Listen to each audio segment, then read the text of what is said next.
The stream is live. We're live. Okay. We're live. Okay, thank you guys for joining us. So this week you guys on the show danced with separate groups. Footloose, Mariyah, you got to dance the iconic Footloose, and then Easton, you were dancing a dance inspired by The Heights, choreographed by Chris Scott. And Mariyah, you got to work with Jamil Sims. Can you guys talk about what it was like, those iconic dances, and learning that? Yeah. Working with Jamal was a dream, and I think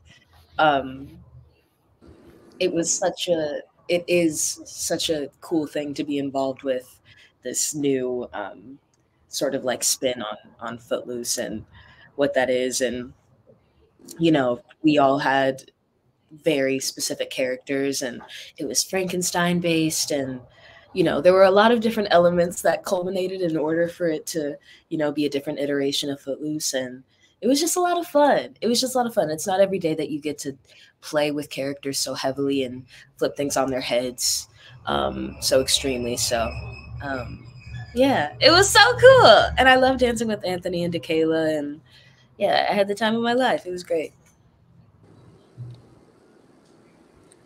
For me, working with Chris was very cool. He was so chill and he was so on our level, and he really was personal with us, and he was there every step of our way through the journey that week. And I think one thing that I liked about working with him is he really wanted to bring who we are into the piece, and Madison, Jalen, and I are all so different when it comes to dance. So it was special to get to all have our own unique style into this one piece. I had only seen the second Footloose. I hadn't seen the original one with Kevin Bacon. The first clip that I had seen was the one that Jamal showed us in order to get the signature move down. So I was definitely aware of how iconic the situation was. And it was definitely a really, really special task getting to marry that and be on set. And Jamal was really, really big on us making things our own and taking autonomy over the characters and developing them and making them as full as possible. Yeah, it was cool. I did not see In the Heights. We didn't have time. I wanted to watch the movie, but we watched a few of the videos, the dances and the songs, and it was cool. The video that we did the song off of was a duet, so we watched that to kind of inspire us, and I need to watch the movie now. You both auditioned for So You Think You Could Dance, The Next Generation, and then you guys both had to wait before you could, be old enough to audition again. And I wanted to know how much your dance styles and techniques have changed, in those 8 years. Mm-hmm. Well, I know I was 13. And I initially auditioned as a hip hop dancer who didn't freestyle very much, which is why I got cut. Because they asked me to freestyle and I couldn't. It wasn't that I couldn't, it just wasn't very good, which is so interesting because this past episode I danced for my life for the first time, and that solo was completely improvised. And there are things that I love about it and there are things that I don't, but it was something that came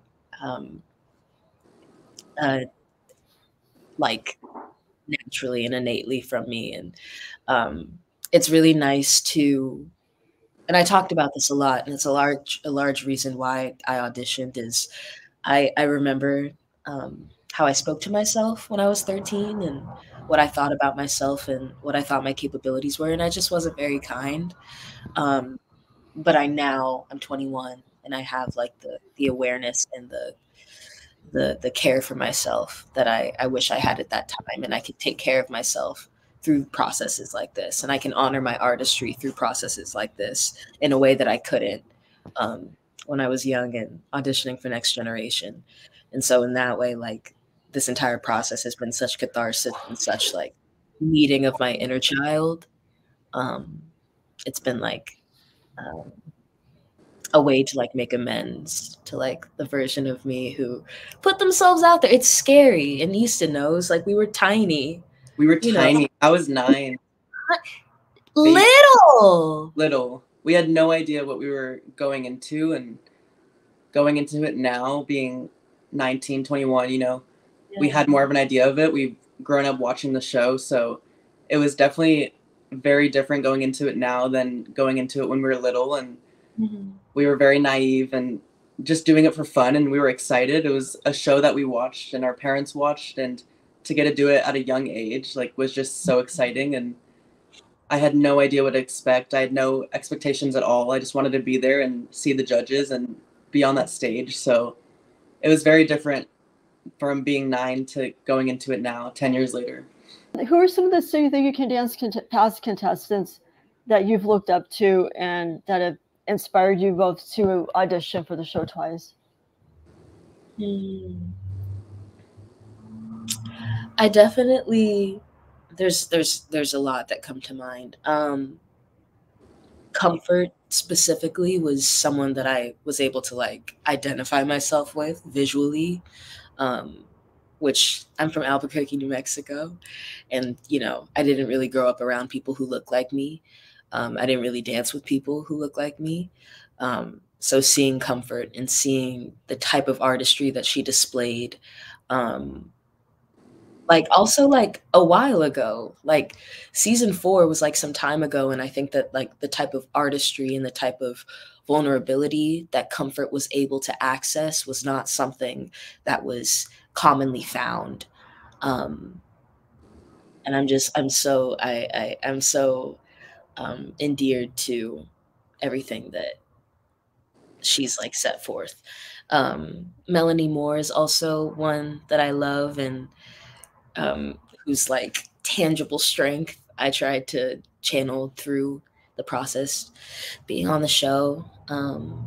There's so many others. Sasha from season 8 as well. Jasmine Harper, Jasmine Mason. So many. Wait, there's so many. There are just fun. There's like and for different on and on, because also like in Easton and I, like we have been watching the show, you know, for a really long time, and like season 8 was like I think the first time that I was like cognizant of what I was watching and like what I was experiencing. And so like I remember a lot about it, you know, like for the Broadway challenge we got to work with Al Blackstone, but also like he was assisted by George, you know, and like, I remember watching George and Tiffany do The Sleeping at Last number. There are just like so many. The show is so good. So You Think You Can Dance was so good, you know? And yeah. I love Robert. Yeah. He's been a pro for a while now on the show, and he's been coming on a lot of the seasons, and he's been a big inspiration for me. And Lex also, huge inspiration. I mean, seeing him even just in his solos and duets, and he has such a unique style, and he brings himself into everything he does no matter what, and he's always true to himself, and that's always been a big inspiration. And he does the coolest things ever. It's insane to watch, and it's mind-blowing every time I see him, so he was definitely a big inspiration. Cool, thank you so much for that. The next question, Mariah, you did touch on this a little bit in the episode that aired, but the way that the show is filming your dance or the dance numbers this season, I wanted you guys to talk a little bit about that. So in a way, I think you guys kind of have the advantage of where you get to see it played back. So I feel like that is an advantage, but what do you guys think of that whole thing? And yeah, I guess I just want your feedback on that. You know, it's definitely been interesting talking to people who were like part of the show prior to the season and like what their experiences were like. It was live, you know, so they were like inside of it. Maybe they saw it, maybe they didn't. It was airing in real time. Everything was, you know, in that vein. But this was like a highly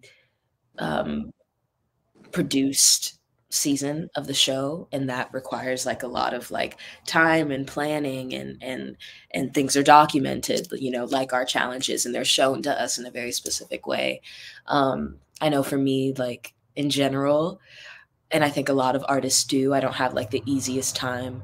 It's not always, and I feel like I need to like say that, because I do, I I don't always have like the easiest time watching myself with anything. And I think like particularly this past movie challenge, I think like the emotions were heightened. Mhm. You know, because you just want to stay. You just want to Uh, stay. And you we're want the emotions were heightened, and it had been that way, yeah. you know, and now, you know, and that was the other thing, is that like I'm on the main stage Mhm. watching myself, and people are watching me react to myself, you know, and it's just like it's exposing. It's a lot of like we did a lot of bearing ourselves, you know. We were really, really transparent with camera and with audience. But those are the moments that you don't always like really want seen. Mhm. I know for me, the first time I watch a video of myself, I I judge everything about it. I Yeah. hate it. And the second time I watch it, I love it. Yeah. You're like so into it. But it's like it's But that the first time, initial it's really hard to it's see yourself. really hard. And it's hard to like do it in front of people, you know, Mhm. and then also like receive feedback on that as well. And you Mhm. know, like we weren't just receiving critiques on our dancing or our ability. We were, you know, receiving critiques on how we were presenting, like Yep. spiritually, basically, you know, and that was JoJo's observation. She just saw my face. And then, you know, then the boohoo ensued. Yeah, I But think that both of us yeah, are very hard on ourselves, yeah. and compared to the other contestants on the show, I think we're the two hardest on ourselves. And I think especially when we film like so many takes of each section of the dance, and I know for me there was one part of the dance in Chris's dance that I know I did better in a different take than Mm, what was produced. So it's hard to watch when you know that sometimes yeah, there might be a different take that you might have liked better, and when it all comes together, of course it's going to look amazing. But there's what you did in real time, and there's so many takes, so it's scary to watch it for the first time when there's only a 2-minute clip out of the hours that you filmed. yeah. You don't get to choose. You And know, that's the challenge, is that like yeah, at the end of the day, like if we were in that real life situation, we yeah, also wouldn't be able to like cherry pick those for sure. moments. And so like that's a challenge, like be on it. But then also like we're all human, and the show was so all encompassing, I think. Like it dealt very much with like our professional prowess, but also like the way that we carry ourselves as individuals. And Right. yeah, it was a wild experience, experiencing both of those things at the same time in front of people. You know, we're being observed always. With cameras, yeah, it's a lot. Yeah. So, Easton, I wanted to ask you about the flipping the couch part of the show. When you guys had to flip the couch, was that the toughest part that you faced so far this season? And then also another question, Allison did mention she wanted to see more sides to you. Will we see that in the upcoming episodes? Um, yeah, the flipping the couch was definitely the most like physical challenge so far in the competition. I think the three of us doing it at the same time was, I think, what made it hard, because we could all do it individually and it worked a lot of the time, but if our timing was off, it wasn't going to work. And I think it was a hard prop. And I think if one person was off or the other, or if my weight was more back than the other person's, it was all timing and working together. So that part was hard. But when we filmed on set and we were actually filming it in front of the judges, we got it every time. So we were like kind of shocked. We were like, this is going really smooth. So we were happy with how it went on set. Um, and yeah, Allison, so this week she said that she wants to see a little bit more of me. She wants to see me stand out more. So that's definitely been kind of my biggest challenge throughout the entire experience and competition, is kind of finding a way to stand out, in especially a group piece, because like the original seasons, they would do duets and solos, and it was very easy to stand out. So to be in a group setting each week it's a little harder to stand out. So I think that's been my challenge. So yeah, this next week is that's my main goal throughout the whole week. I wanted to know any funny stories or memorable moments you guys shared or had between your roommates in the houses that you guys were living together in. So Mariyah, do you want to go first? So many. I'm trying to find like ones that are that would make sense for this type of platform. No, we just had like really, it was cool, like the way that the houses were set up. There was the boys' house and the girls' house, and we could sort of like go back and forth and hang out with with one another and giggle and do whatever we wanted to do. And you know, if we had like I know Madison went over to the boys' house to rehearse for the movie challenge, and you know, like the couch and everything like that, and we'd just go over and like have dinner together and like watch movies and watch dance videos and like we would watch like our auditions, our next generation auditions. And you know, I remember like the first night that we were in the house, like everybody came over to the girls and we watched like World of Dance, and we watched So You Think You Can Dance, and we just were also like hopeful and curious as to what like this would have in store for us. But yeah, my roommate was DeKayla, and my roommate is DeKayla, and I just think she's the best. And sharing a room with her was beautiful, and getting ready with her in the morning was so beautiful. And we had like this really lovely big open window. Atlanta is really, really beautiful this time of year, and the sun would come through, and you know, they were just like moments to really ground us because what we were doing was not everyday life, and it like feels so, I think, like encapsulated. um and so like, you know, seeing the sun and like going outside and seeing the sunrise and playing music in the morning to get ready, and you know, just doing everything we could to keep our head on our shoulders was something that was easy to do, you know, living in the house with each other. Yeah, I remember the movie week specifically.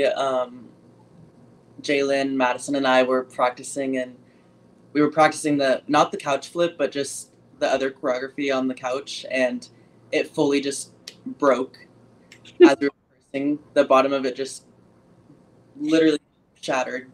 It just snapped. We were so delirious. It was after like 12 hours of filming. We were dying laughing for at least like 20 minutes, just dying. Like, this is not our house. Like, we didn't know what to do. Production was not happy about the They were not happy about it, but we were just dying laughing. So that was definitely like a funny memory for me, especially in this stressful week that we had. It was good to have that laugh. Yeah, my roommate was Braylon, so it was sad to see him go. Towards the end, it's just me and Anthony in the house, so that was sad to just have the two of us, and seeing the guys go, because we did have a fun time. So we would definitely go to the girls' house a lot, and yeah, we would go shopping and go thrifting, and we would just listen to music. Yeah, do all the things. I wish we had more time in the house together. Yeah. But yeah, we had a fun time together. Yeah, we like explored Atlanta together, like as a crew.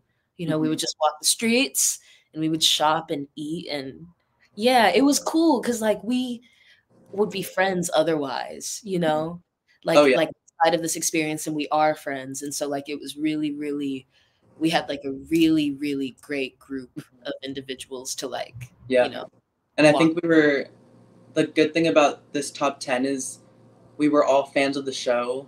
Yeah, And this was all new for us. None of us knew what we were getting into. yeah, Week by week, none of us knew what was going to happen. So as competitive as it was, we were all in it together, and we had each other's back because this was new for all of us. So I think it was cool to have each other's support and be in it together and not be separate and be competitive all day long, you know? So yeah. that was fun. We had a good time. Cool. Thank you so much, guys. Just want to end it with your handles where fans can find you guys. Fans is crazy. I don't know why that's funny to me. Fans is insane. My handle, my Instagram is Rye the Science Guy. Yeah, I'm so appreciative of the love from everybody. It's very nerve-wracking being presented to the nation on television and not really know like what they're gonna grasp of you, and it's been so positive thus far, and I'm really, really grateful. So Rye the Science Guy, say hello. I say hi back. My Instagram and TikTok is Easton Mags _ I hate saying that. Yeah, I've been posting all the dances, and I'm trying to post behind the scenes on TikTok, and we made so many fun videos. So if you want to see that, you can go on TikTok. But yeah, we had a good time. We did. We're so grateful. I'm so grateful. It was so great. Yeah. Cool, cool. Thank you. I wanted to ask you, Mariyah, what's the story behind the Science Guy? Because I was wondering that. Oh, Reza, I had gone through like that. Literally, like it just like things, it just worked out. But like I had gone through like a couple of usernames before. Like initially it was something like Mama Raya, and then it was Ham on Rye, like the sandwich. But like I was like, no one can find me. And like my family just calls me Rye. And one day I was like, Bill Rye the Science Guy. And so I was like, Rye the Science Guy is tough. Like that's really, really good. It's hard. And I can't really get rid of it. It's interesting though, because I like primarily go by Rye, and like a lot of like my friends know me that way, or Raya. But for the show, you know, we had to like do a lot of paperwork, and like there are, you know, levels to this, and I had to like sign my government name a lot. And so I think going back and shooting the show and being called Mariyah every day like gave me back the love for my government name. And it was Easton who actually told me to put my real name in my bio, because initially it was just. I was like, because I couldn't find her Instagram. Yeah. And I was like, the fans need to find your Instagram. You have to put your name. But I'm glad you kept the username and you put it in the bio. Yeah. It is iconic. You have to keep it. You have to keep it. I have to keep it. It means so much. But Easton made like a really good option. He was like, you have to put like your full name in the situation. I remember Avery and I were texting because after the first 2 auditions, there was kind of a month break before the top 10. And we were texting and we were like, I can't find Mariyah's Instagram. He was like, me neither. And we were like going on a hunt for it. We could not find it. So you can't find it. It was incognito before, but now it's complete. We love it. We love it. We love it. I love you, Easton. I love you, Mariyah. Okay. Bye. Bye.